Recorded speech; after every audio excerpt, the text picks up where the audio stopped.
This podcast contains paid advertisements, but more on that later. Welcome to the O'Connor Bootstrap podcast, where I discuss how you can grow your business by the bootstraps. This applies to everyone with an entrepreneurial spirit. That includes bootstrappers just starting out, established business owners, and business leaders. My goal is to help you grow both personally and professionally. I'm your host, Isaiah O'Connor. Okay, so today's sponsor is, of course, one of my favorite, which is Audible. Now, what is Audible? Audible is a massive place to get great information to listen to when you don't have time to listen to anything else. As I have said before, the average successful person reads a lot of books. I think it's about 12 books a year plus 12 to 24 books. It's hard to pin down a number, but there's a lot of books. And of course, if you're an entrepreneur, if you're a leader, if you're a bootstrapper, you don't have a lot of time. And this is a great way to get information during your time that you do have. For example, when you're driving back and forth to work, a job site, when you're out for a jog, doing the dishes, great place and time to get good information. And Audible has more than just audiobooks, which I love. Great business books, classic books like Think and Grow Rich, or today's recommendation, The Go-Giver. And The Go-Giver, since I'm mentioning it, is, as it says, a little story about a powerful business idea. I'm consistently talking about bringing value to people, about looking to help other people, to be givers, to build a business up, to support other people. And The Go-Giver is a great example of this. It's a great little book. It's not very long. It's only 2 hours and 54 minutes long. It's short. It's easy to listen. It's kind of fun. I highly recommend it. You can go check it out. Now, not just books, but they also have theatrical performances. They have some Sherlock Holmes that are actually like a radio performance, really great, comedy, and Audible originals. Now, they've changed up their system a little bit, and now they have three new plans. First is the entry-level Audible Plus. It's $7.95 a month, and you can listen to all you want to thousands of included titles in the Plus catalog. Then you can do the Audible Premium Plus, which is $14.95 a month, includes the Plus catalog plus 1 credit per month for any premium selected title. Oh, and that credit you keep forever. It's yours. You download a book, you keep the book, you can listen to it anytime you want. And just to give you an idea, I have 99 titles currently, and then I have some titles on my wife's account that we had for a while ago, and I still have that, so that boosts my total up to probably about 110, 115 odd some titles. So I've been doing this for a while. I really like it. So now the cool thing is I have now fixed it so that in order to get Audible, you can just go to audible.com, and then to help us out, you can throw in our link, which is audible.com/bootstrap with a capital B. Yep, I actually have an official link now. It's audible.com/bootstrap with a capital B. And that will take you to audible.com. You can get a free trial, 30 days, and check it out. Okay, so let's get into the subject. First of all, I'm back. I am doing better. I also took the time when I had the extra time, since I wasn't able to podcast for a few days there, to go in and try to figure out how to fix my sound quality on my podcast. I noticed my numbers started slipping. I talked to my business partner, and he said, yeah, dude, you can't hear what you're saying. There's something wrong with your audio. You have to fix it. So I spent the time to fix it. I found some good intro music and closing music. And so hopefully you guys like the new format. Like the way I've neatly edited it, and hopefully it sounds better and you like it enough to go share it with your friends. Now, this is the reason I did do it was I've had so much on my plate, and trying to sit down and trying to learn how to be an audio engineer was a little bit tough, and it took me a while, but I did figure it out. And that's part of the subject, not trying as hard to get it right is the opposite of today's subject, which is perfectionism. Today I'm talking about, again, going back to my series of what's holding back, I'm talking about how perfectionism holds you back. And in the case of the audio, it was my lack of being a perfectionist that was holding me back, which is the opposite side where you don't care enough. And I will probably be jumping into that next podcast, but I just want to tie it in a little bit.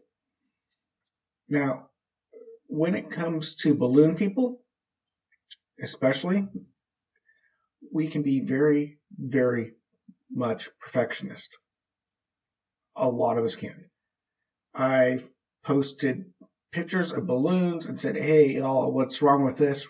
And it's something very obvious. I made a big mistake or something, and I think it's kind of funny. And sometimes people don't even notice the obvious mistake.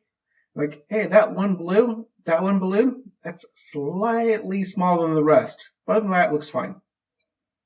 They notice the tiniest little mistakes, and we all do it. I'm the same way. The problem with perfectionism, well, it's not wanting to be perfect, not wanting to deliver a perfect customer experience and provide a high level of customer service, high level of excellence. And of course, it's always great to strive to be excellent in your work, to provide an excellent service, and take care of your customer and provide excellent value. Of course you want to do that. That's very important. And you have to make sure you do that so that you figure out how to fix your audio so it sounds better. That's part of being excellent. Now, it took me a while because I'm not good with audio engineering stuff, but figured it out. But the problem is when the pendulum swings too far to the other side and you can go from being kind of lazy and not pursuing excellence to pursuing excellence to the point of complete perfectionism. Problem with perfectionism, it can paralyze you at the worst and slow you down in the least. And it's easy to swing on that pendulum. See, the problem was I was taking so long doing podcast before and editing and going back and deleting all the oohs and ums and whoops and other little mistakes I was making and not really trying just to fix it and try other ways to avoid the type of thing, which doesn't sound good, which is a better method. Anyways, try to avoid that habit, break that habit, and go through and make the audio sound absolutely perfect, not too many long gaps. Sounded a little bit too formal, but it worked. And I still didn't have the audio levels and volume and knowing how to clean it up. I didn't figure that out yet. But it took me a good hour or so to record a 15-minute segment because I was being too much of a perfectionist. And giving up on that, I switched over to the other side and just said, hey, I'll just do something quick. I'll go up and won't really edit too much unless I really lose my train of thought or have a really big interruption, say I've had the neighbor all of a sudden start up a lawnmower outside or something like that. Then I go back and, of course, I edit that out. But I try not to edit nearly as much as I used to because it was just slowing me down way too much. Same thing when I was writing the blog, which I'm going to hopefully try to get back to as things start to settle down, as my kids get back to school. I'll try to get some more blog posts up. But even then, the first couple of blogs took me days to write because I wrote it, I went through and I rewrote it, and checked it and reworded it and checked it and wrote it and checked it again over and over and over again. So that it took me 3, 4, 5 days to write one blog. And you can't really keep up a pace like that. Well, I'm sure some people do. I'm sure they're just fine. But for me and the way I was writing, it was backfiring. It wasn't working so well. And again, back into the balloons.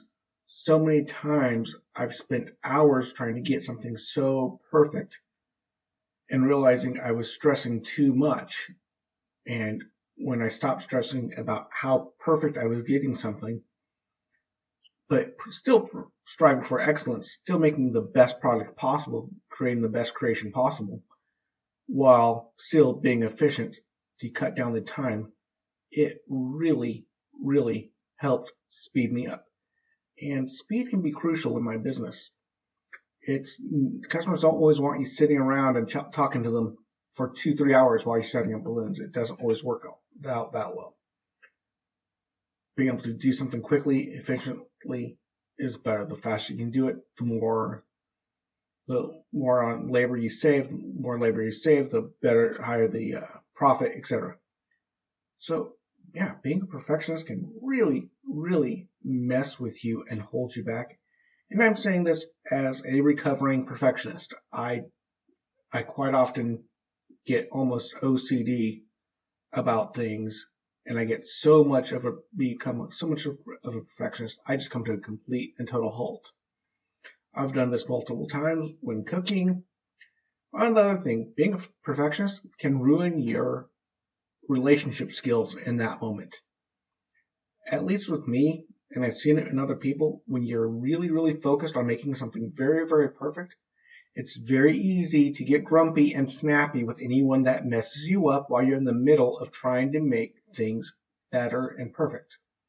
You can get really, really grumpy and kind of get mean and make people upset that, oh, great, he's doing this again. I've got to watch it. And this is, again, something that I have to say I mess up with from time to time. I'll be trying to cook a meal for my family, and I want it so perfect that if they come in, they see the look at my face and like, yeah, Isaiah's cooking again. Stay well away from the kitchen. He gets grumpy. I don't like it when things go wrong.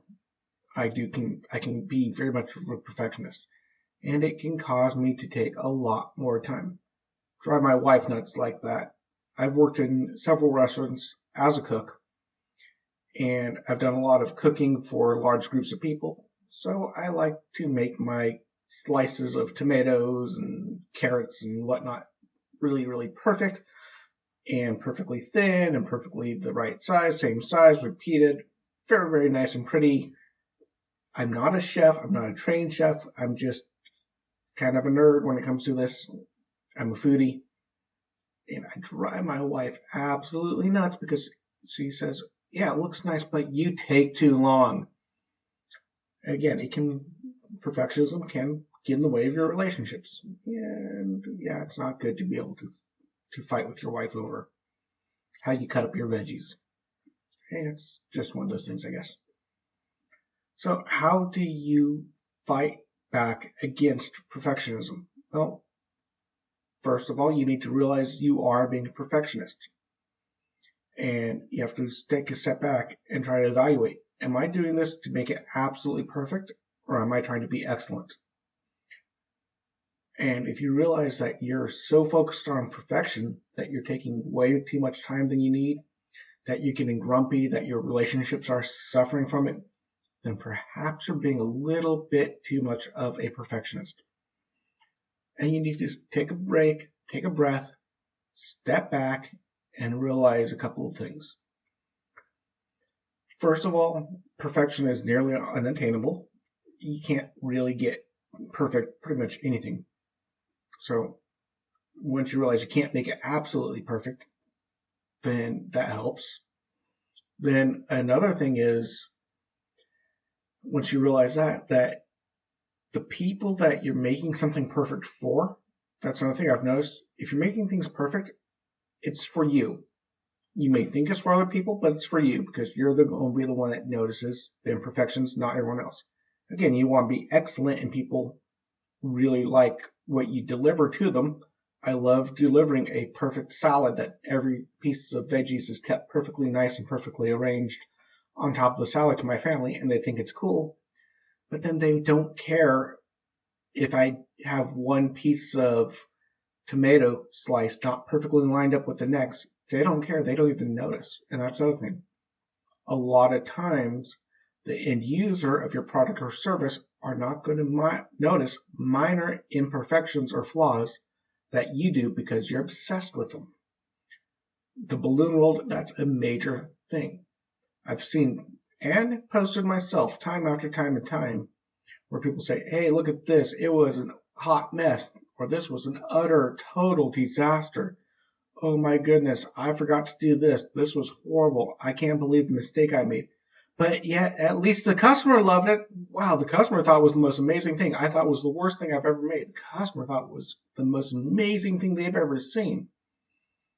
So quite often, the end customer, the end user, is not going to actually notice your small little mistakes or little things you did to speed up the process while still making an excellent product. Again, don't get lazy. Don't go to the opposite extreme, which is easy to do. But you always want to pursue excellence and a great product, but excellence, not perfection, excellence. Because excellence you can do, and you can get better and get more excellent every single time. But little things that you'll notice, or other people in your industry or field might notice, other people won't notice or really care. I mean, there's, of course, some exceptions. I mean, if you're a surgeon, you want to do it as perfect as possible because you don't want to do something like, leave your tools inside the person that you were just operating on. Yes, it happens. Go Google it.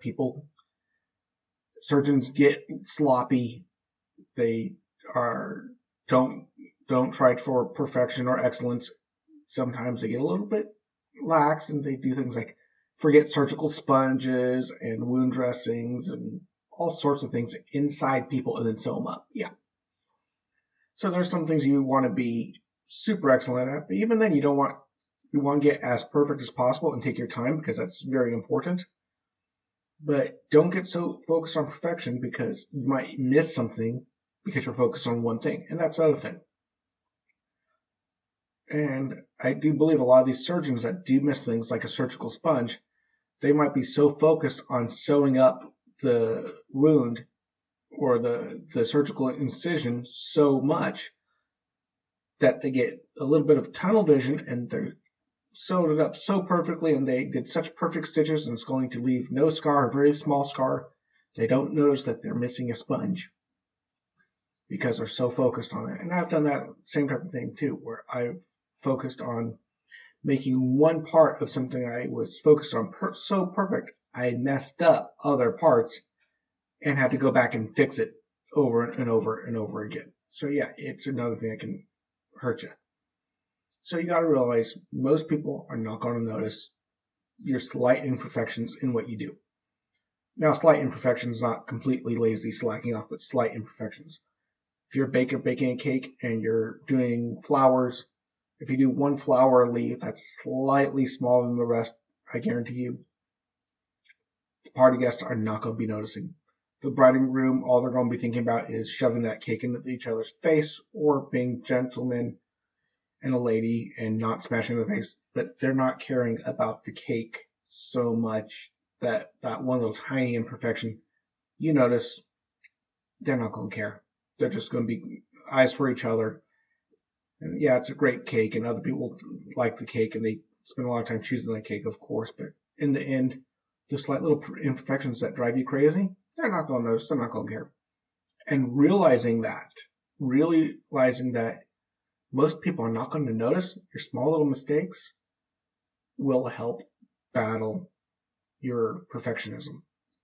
Now, major mistakes, yeah, you want to correct those, but small things, small little details, that's fine. Now, there is room for precision. If you're doing something and making something, you have to be very, very precise about how you make it. But set up a process to make it precise. Make sure it's very precise every time. That's excellent. But getting hung up on details, every little thing. That's perfectionism that can hurt you. Anyway, here I go. Yeah, as usual. Going towards the middle. You don't want to be a perfectionist, but you don't want to be lazy either. You want to find that right balance. But on this balance, you want to strive to push excellence right up next to perfectionism. But make sure you're not so focused on being perfect that you lose sight of time, of other people, of other things that you're doing, and also that it doesn't make you freeze up because you don't know where to start because you want it to be so perfect.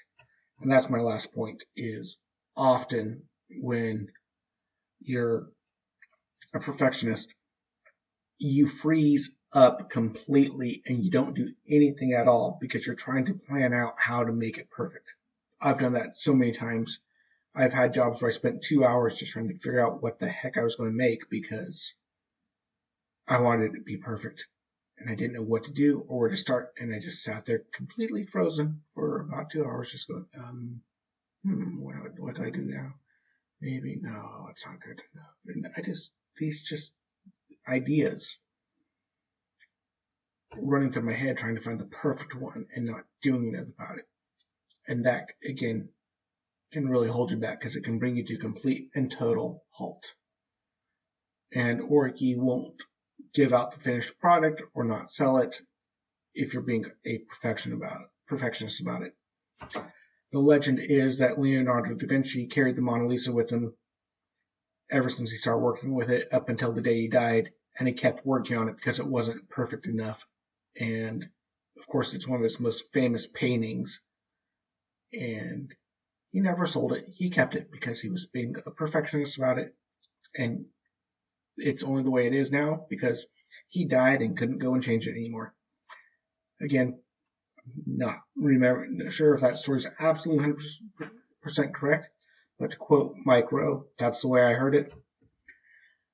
But it provides a good illustration. Anyway, you all have a great day. I hope you like the new format, the new audio quality. I'm back. I'll be back on schedule next week, and it'll be 3 days a week, Monday, Wednesday, and Friday, every day. You'll have a great day. Talk to you later. Bye-bye.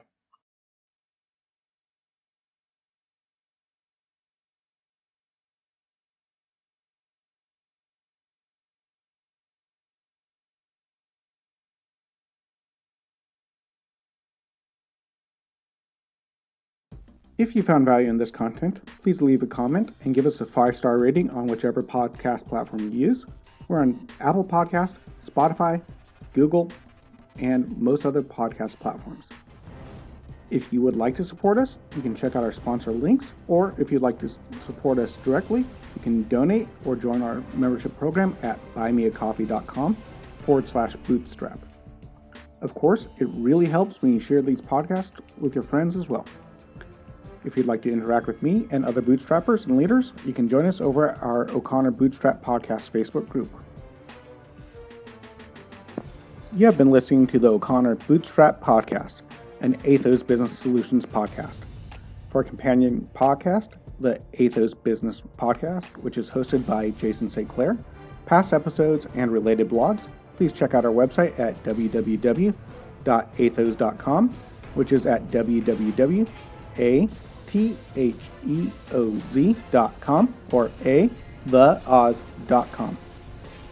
Until next time, I have been your friendly neighborhood entrepreneur, Isaiah O'Connor.